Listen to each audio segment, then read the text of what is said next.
നമുക്ക് food ticket എടുക്കുമ്പോൾ order ചെയ്യണമെന്ന് കൊണ്ടിട്ടാ ഫുഡൊക്കെ എന്നാലും കിട്ടുള്ളൂന്നുണ്ട്.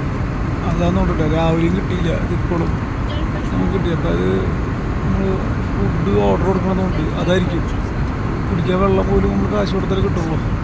അതാണ് ഇവിടുത്തെ സ്പെഷ്യൽ എന്നുണ്ട്. ഇതറിയില്ല. എന്തായാലും കുഴപ്പമില്ല. നമുക്ക് ചെന്നൈയിൽ നിന്ന് കൊച്ചിയിലേക്കും കൊച്ചിയിൽ നിന്ന് ചെന്നൈയിലേക്ക് ഇത്ര ദൂരമല്ലേ ഉള്ളൂ. ആകെ 1 മണിക്കൂർ യാത്ര ഉള്ളൂ. അപ്പം നമുക്ക് അതിൻ്റെ ആവശ്യമൊന്നും വരുന്നില്ല. ഞാൻ പറയാം,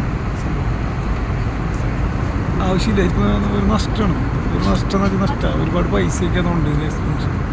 എയർപോർട്ടിൽ ഒരു ചായക്ക് 250 രൂപ. ഒരു ചായ ചോദിച്ചപ്പോൾ 250 രൂപ. നമ്മൾ മേടിച്ച് കുടിച്ചു. കുടിക്കാണ്ടിരിക്കാൻ പറ്റില്ലല്ലോ. ചായ കുടിക്കാണ്ടിരിക്കാൻ പറ്റുമോ? അങ്ങനെ ഇത് മേടിച്ച് കുടിച്ചു. ഒരു ബർഗർ വെച്ചപ്പോൾ 450 രൂപ ബർഗർ. അങ്ങനെയൊക്കെ ആയിട്ട് അതായിരുന്നു.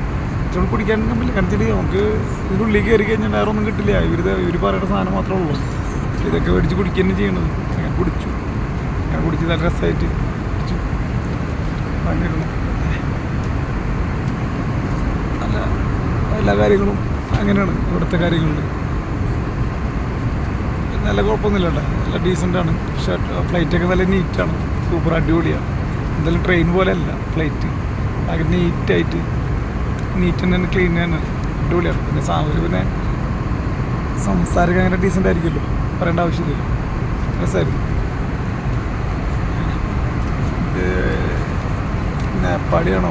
ഒരു നേപ്പാളിയാ അല്ല ഇന്ത്യക്കാരി തന്നെയാണെന്നുണ്ടല്ലേ. നിങ്ങൾ കണ്ടിട്ട് ഗസ് ചെയ്ത് പറയാൻ പറ്റും.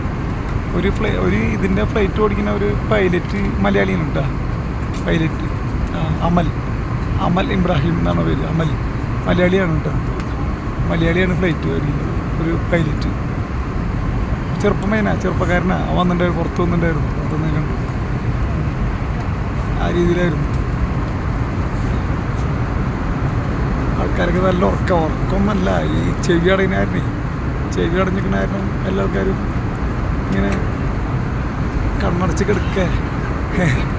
കണ്ണടച്ചിട്ട് ചെവി അടഞ്ഞിരിക്കുന്ന കണ്ണടച്ചിരിക്കണതാണ്. അതായത് എന്തോ ചോദിക്കുന്നുണ്ട്. നമുക്കിത് അറിയില്ലല്ലോ. എന്തൊക്കെയോ പറയുന്നുണ്ട്. അതന്നെ മനസ്സിലായി. എല്ലാം മനസ്സിലായി. എന്തൊക്കെ കാര്യമായിട്ട് പറയുന്നുണ്ട്. ഇവർ എന്തോ തർക്കിക്കുന്നുണ്ട്. തർക്കമാണ്. തമ്മിലെന്തോ തർക്കത്തിലാക്കുന്നത്. കോക്ക് വേണോ, പെപ്സി വേണോ, വെള്ളം മതിയോ, അല്ലെങ്കിൽ റിയൽ ഫ്രൂട്ട്സിൻ്റെ വേണോ, ഇങ്ങനെയൊക്കെയാണ് ചോദിക്കുന്നത്. ഇതൊക്കെയാണ് അവർ പറഞ്ഞപ്പോൾ. ഇത് ഭാഷയൊന്നും അറിയില്ല എന്നുണ്ട് കുറേ പേർക്ക്. അവസാനം കോക്ക് എടുത്ത് കൊടുത്തു. അവനത് മതി. വേറെ എന്താ ചെയ്യുക? അവർ പറയണ മനസ്സിലാവാണ്ട പാവത്തിന് ഒന്നും ചെയ്യാൻ പറ്റില്ല.